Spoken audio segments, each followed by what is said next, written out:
नमस्कार दोस्तों, मैं प्रियंका अपने चैनल प्यारा से बंधन पर आपका बहुत-बहुत स्वागत करती हूँ। आज के इस वीडियो में हम मोक्षदा एकादशी के महत्व और उसके पारण मुहूर्त तिथि के विषय में बात करेंगे और उसकी एक पौराणिक कथा भी आपको सुनाएँगे, जिसको सुनने मात्र से ही सभी पापों का नाश हो जाता है और पूर्वजों को मोक्ष की प्राप्ति होती है। तो कथा को अवश्य सुनें और वीडियो को पूरा देखें। अगर आपको अच्छी लगे तो लाइक और सब्सक्राइब अवश्य करिएगा। तो चलिए वीडियो को बिना किसी विलंब के प्रारंभ करते हैं।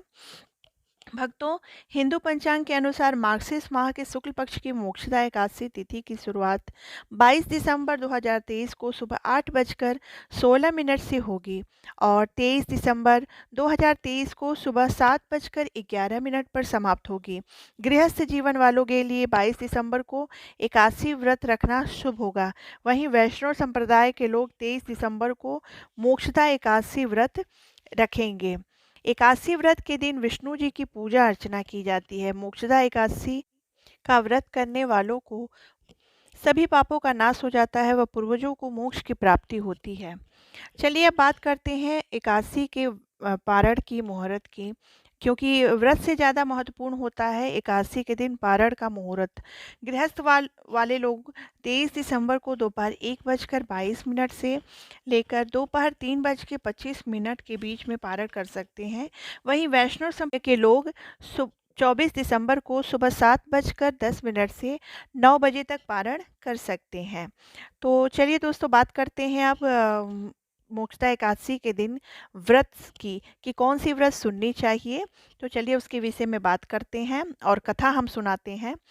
दोस्तों, मोक्षदा एकादशी के दिन ही कहा जाता है कि अर्जुन ने भगवान कृष्ण से गीता का उपदेश सुना था। भगवान कृष्ण ने बहुत विधि पूर्वक गीता का उपदेश सुनाया था, अतः इसे गीता जयंती भी कहा जाता है। इस दिन गीता का सार जरूर पढ़ना व सुनना चाहिए। अगर इस दिन मोक्षदा एकादशी के व्रत ना कर पाएँ तो मोक्षदा एकादशी की कथा सुनने से ही श्री हरि विष्णु की कृपा प्राप्त कर सकते हैं। धर्मराज युधिष्ठिर के आग्रह पर कृष्ण ने मोक्षदा एकादशी की कथा सुनाया।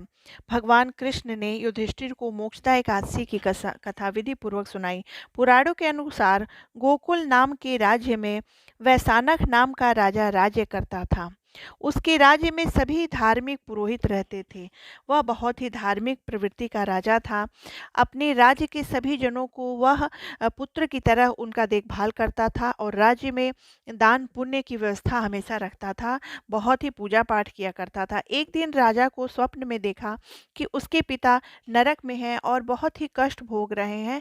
वह बहुत ही यातनाओं का सामना उनको करना पड़ रहा है। राजा बहुत दुखी हुआ। वह दूसरे दिन ब्राह्मणों के पास जा अपने स्वप्न को सुनाया। राजा बोला कि उसके पिता स्वप्न में बोले कि हे पुत्र, मुझे इस नरक से मुक्त कराओ। जब इस स्वप्न को पिता के करुण वचन सुना है, तब से मुझे कहीं पर चैन नहीं मिल रहा है। मुझे किसी कार्य में मन नहीं लग रहा है। मुझे स्त्री, हाथी, घोड़ा, किसी भी कार्य में सुख की प्राप्ति नहीं हो रही है। हे ब्राह्मण देवताओं, मुझे कहीं सुख और चैन नहीं मिल रहा है, शांति नहीं मिल रही है। उस पुत्र का जीवन व्यर्थ है जो अपने पूर्वजों को शांति ना दिला सके। तब ब्राह्मण बोले कि हे राजन, यहीं पास में सारे जगत के ज्ञाता पर्वत मुनि का आश्रम है। वो भूत भविष्य के ज्ञाता है। वो आपकी समस्या का हल अवश्य करेंगे। ऐसा सुनकर राजा वैशानक पर्वत मुनि के आश्रम पर बिना किसी विलंब के गया। वहाँ पर्वत मुनि को देखा कि वह कई सारे साधु संत के साथ बैठे हुए हैं। उन्होंने सबको प्रणाम किया और पर्वत मुनि को दंडवत प्रणाम कर अपना स्वप्न सुनाया। मुनि ने कहा कि हे राजन, तुम्हारे पिता अपनी एक पत्नी को पत्नी का सुख दिए, परंतु एक पत्नी को पत्नी का सुख नहीं दिए। इसी कारणवश उन्हें नरक भोगना पड़ रहा है। हे पर्वत मुनि, मुझे कोई उपाय बताए जिससे मैं अपने पिता को नरक से मुक्ति दिला सकूं। तब मुनि बोले कि हे राजन, आप मार्गशीर्ष माह के अगहन माह के शुक्ल पक्ष की एकादशी का उपवास कर उस व्रत का पुण्य अपने पिता को अर्पण कर दें, जिससे उन्हें मुक्ति अवश्य मिल जाएगी। राजा अपने राज्य वापस आकर विधि पूर्वक पूरे परिवार के साथ मोक्षदा एकादशी के व्रत का पालन किया, विधि पूर्वक सारे नियमों का पालन किया, जिससे उनके पिता को नरक से मुक्ति मिल गई। स्वर्ग जाते हुए उनके पिता ने कहा कि हे पुत्र, तुम्हारा और तुम्हारे परिवार का कल्याण हो। वो खूब आशीर्वाद देकर गए। इसी प्रकार मोक्षदा एकादशी व्रत से पूर्वजों को मोक्ष की प्राप्ति होती है, वह पितरजन प्रसन्न होते हैं। और जैसा कि आप लोग जानते ही हैं कि देवताओं के साथ साथ पितरों का प्रसन्न होना भी बहुत ज़्यादा आवश्यक है। तो परिवार के सभी सदस्यों को मोक्षदा एकादशी का व्रत अवश्य करना चाहिए, और अगर व्रत ना कर सके तो इस कथा को अवश्य उस दिन सुनना चाहिए। अपने परिवार को सुखी रखने के लिए और सभी समस्याओं से मुक्त रखने के लिए एकादशी की इस कथा को अवश्य सुने। बोलो बांके बिहारी लाल की जय। कथा सुनने वाले और सुनाने वाले दोनों का ही भला हो।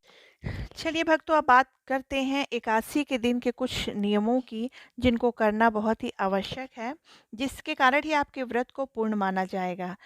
तो पहले तो दशमी को ही लहसुन प्याज का त्याग कर देना चाहिए और सात्विक भोजन करना चाहिए। अर्थात एकादशी से एक दिन पहले लहसुन प्याज नहीं खाना चाहिए और पूर्ण रूप से सात्विक भोजन करना चाहिए। एकादशी को परिवारजन चावल का सेवन ना करें। जो व्रत है वो तो अनाज ही नहीं खाएंगे, परंतु जो व्रत नहीं है वो भी चावल का सेवन ना करें। विष्णु जी की पूजा विधि पूर्वक करें, कथा सुने, धूप दीप नैवेद्य चढ़ाकर पूजा अर्चना वंदना करें। द्वादशी को पंडित को दान देकर, अगर ना दे सके सुबह सुबह तो दान को एक अलग जगह निकाल दे, साफ सुथरी जगह पर, उसको बाद में पंडित को दे दे।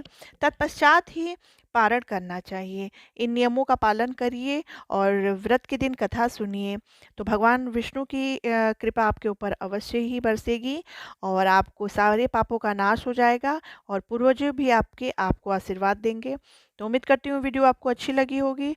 तो कृपया लाइक और सब्सक्राइब अवश्य करिएगा, कमेंट भी करिएगा। राधे राधे दोस्तों।